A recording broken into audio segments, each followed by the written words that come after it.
in 2 sentences, tell me what this car is. Here we go.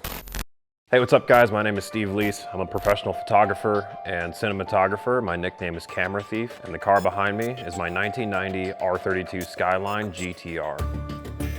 The last 6 months have been pretty eventful. The plan was pull the motor, drop the oil pan, and put in a $130 baffle kit. It was a long winter. Obviously the only course of action that's reasonable at that point when you're putting a $130 baffle kit in is to forge everything.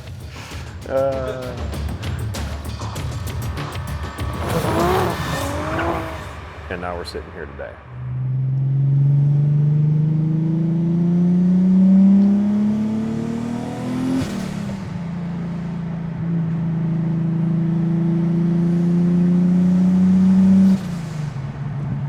Why are you building this car? Why, like, you put, how many years are you into this now? So the compressed working time on the car is about 6 to 8 months. Why I'm building it is a really good question. I always wanted one. I was fortunate enough to buy one with money earned through a living holding a camera and capturing moments and telling stories for other people. And then I decided, well, let's see what these cars are actually all about when you start to get into them and tune them and go for larger power goals than factory. And we did. I remember it was a big job to pull the motor, but it was not as bad as we expected it to be, especially being a single turbo car. We decided to take the head off the car first and then pull the block. When we pulled the head, I remember some standout moments. Man, we found a snot rocket, a RTV in there. That thing was 10, 12 inches long, packed in one of the coolant galleys inside the block. This was actually in one of the coolant ports in the block. It was initially this little piece that we had seen in there. There's RTV in this. And when we hooked it to start pulling it out, this whole big line of it just came out. Probably a good foot. I think Corey found another one later somewhere else. So we got that thing out, we stripped it out. The rods and pistons actually looked to be in really good shape considering their age, which was inspiring. You know, the motor inside was pretty clean. You got cross hatching. Your cross hatching is still mint. And then we stripped it down, decked the surfaces, we bored and honed the cylinders and all that stuff. I mean, it came back looking like $1 million.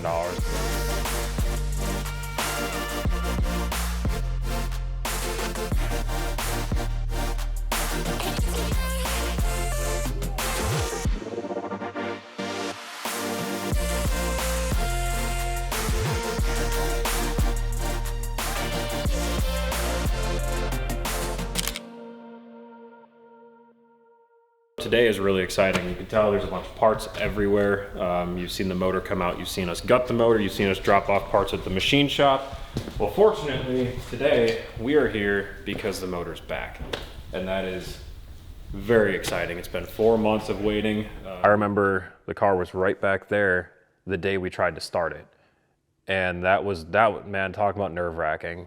We had a couple of close friends here. Mom and Dad were here, Corey and I mean, we're flying all over this thing, man. And I'm like, I think I said something to the effect of, I think you asked me, like, how you feeling? And I'm like, I'm feeling about as good as I can feel when you're risking significant time, effort, money, and emotional investment in this car. Let's go hit the key and see how it goes. But right now I actually feel pretty much okay. About as okay as you can feel when you're on the cusp of destroying significant time, money, and emotional investment. So let's see what happens. We're all around there. You know, Steve's behind the wheel. I'm at the engine with the timing light. His parents were there, and it was nervous. I mean, it's where you find out if something's not right. And he starts cranking the key. Nothing. Trying to find the, you know, where the timing's gonna sit. And we couldn't see anything. The timing light wasn't working for some reason with his car. So we ended up finding a different timing light, got everything a little bit more dialed in with that one, and it fired up.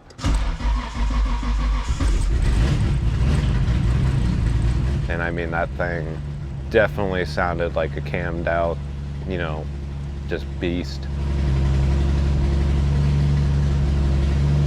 It was exciting, but then again, it was still one of those nervous, checking pressure, checking for leaks, but it ran.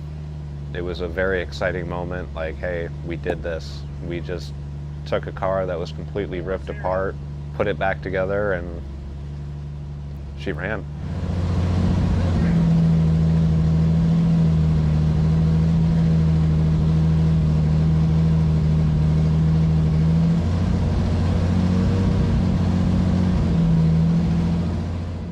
It was a Wednesday in the middle of a week. You were in Texas and you call me up and you say, hey, do you want to have some fun?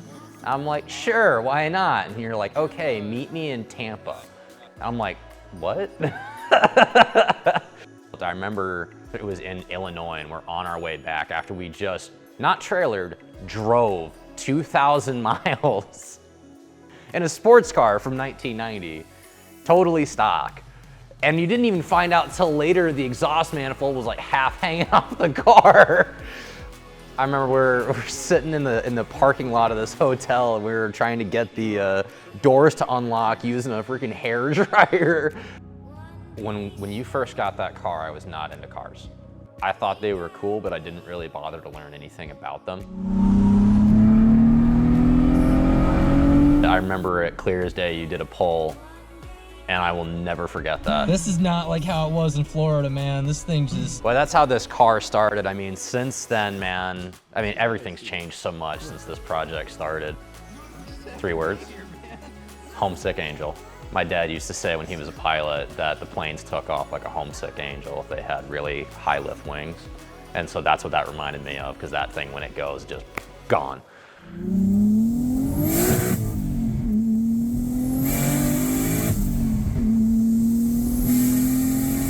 It's really important to me because of who Corey is to me, and a lot of our relationship was stemmed from this car. And he put so much work into this thing. And so I wanted him to have an opportunity to drive it and to feel it. I knew he was gonna respect the car. I knew he wasn't gonna do anything to put it in a bad spot. Don't crash it. One of the things that was really cool was to hear the exhaust note on the passenger side. The muffler angles out the rear left of the car, and you can just hear the note of it so much more than just the droning that you hear in the driver's seat, and that was awesome. Man, it's louder over here. Yeah,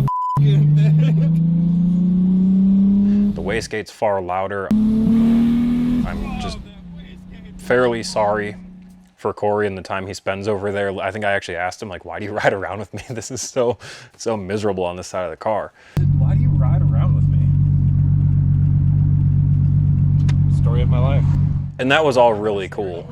But the coolest part to me was to see one of my closest friends that sacrifices all his time into this thing with me over the winters, and he's my AAA in the summertime. And just massive car enthusiast and one of the most solid people I've had the privilege of meeting.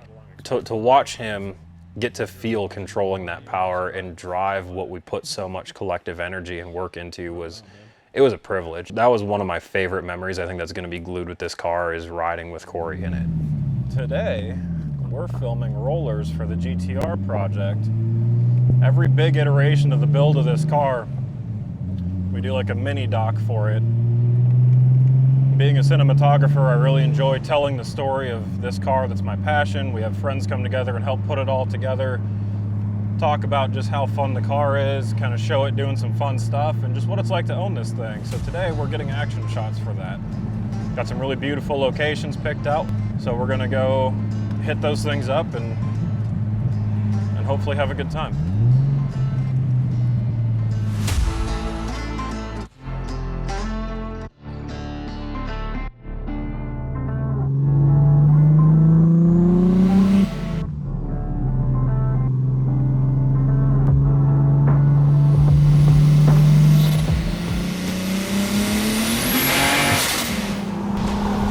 So I'm wondering if I can kind of maybe turn off the front wheels and slide that booty around a little bit.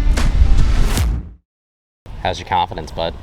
I mean, I'm confident he won't hit me because I have his camera. We good? Yeah. Clear.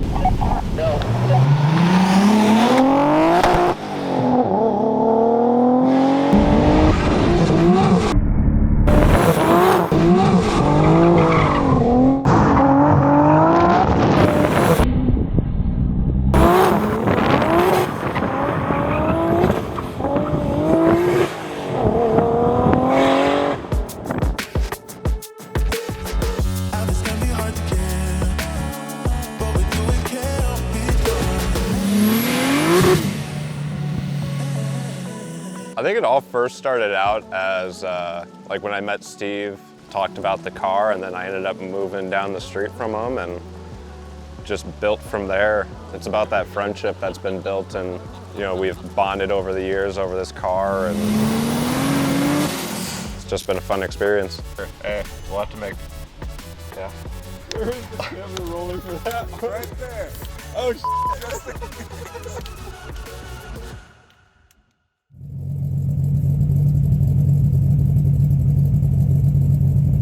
So I think one of the things I really appreciate most about this car is that the Skyline has been able to be here for Steve. You know, he calls it the Heartbreak GTR for a reason. He's been through a lot over the course of building this car in his personal life and his professional life. He keeps on pushing himself and finding that new level, and the car is just right there with him the whole time. You know, I think that in a lot of respects, I think that it's probably the best friend he'll ever have, and has probably done more for him than I think even he could really acknowledge. dude, it sounds insane.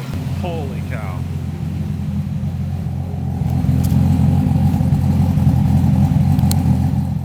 It's been a heck of a roller coaster. The amount of emotions we've had to deal with on this, everything that's come out of it, it's been exciting. It's been a great bonding experience. It's never ending. I mean, I don't think it'll ever end. It's time to do more. So many people are in this car. I carry them with me, and I carry all the memories that were made with all those people in this car when I drive it. And that's why I enjoy sharing it with people and giving them ride-alongs and letting my friends be as much of a part of it as our lives allow them to be, just because everybody's in here, man. Absolutely everybody. This isn't just me. I think to summarize the last 2 years, the full spectrum of ownership with this vehicle, through the good times and the bad times, the last 2 years of this car, to me, worth it.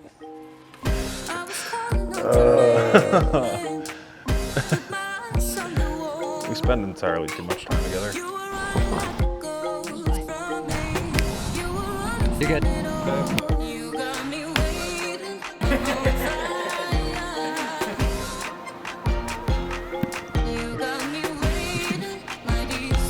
On the double goal.